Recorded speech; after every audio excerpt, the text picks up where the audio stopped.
So mga tol, kakatapos lang po ang laban ng WBA Featherweight World Champion Nick Bull versus TJ Doheny mga tol.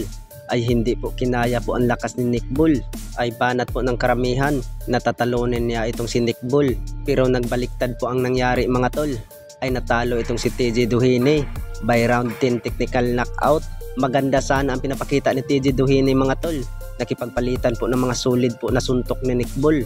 Kaso lang pagdating po sa round 10 mga tol, umayaw po itong si TJ Doheny.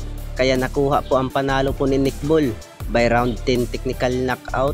Hawak pa rin ni Nick Bull mga tol ang kanyang titulo ng WBA Featherweight title belt. Umarangkada po ang kartada ni Nick Bull mga tol na may undefeated record ng 22 wins at 13 knockout. Samantala ay banat po ng kampo po ni Nick Bull mga tol.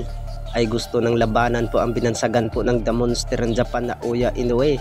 Ay kaya na daw talunin ni Nick Bull itong si Naoya Inoue.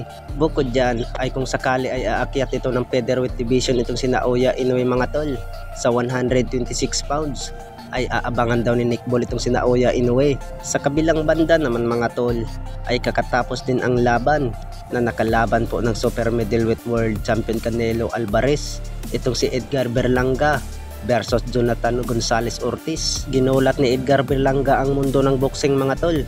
Ay dinurog lang po ng walang kahirap-hirap itong si Jonathan Gonzalez Ortiz. 3 bisis pa po pinabagsak sa round 1 mga tol.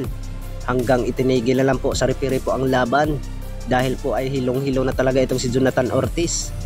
Kaya nakuha po ang panalo ni Edgar Berlanga mga tol by round 1 technical knockout. Bukod dyan ay umarangkada po ang kartada ni Edgar Berlanga mga tol ng 22 wins, 18 knockouts at may isang talo. Nakuha niya ang talo mga tol na natalo siya ni Canelo Alvarez. At kauna-unahang pagkatalo naman itong ni Jonathan Gonzalez Ortiz mga tol sa kanyang professional boxing career.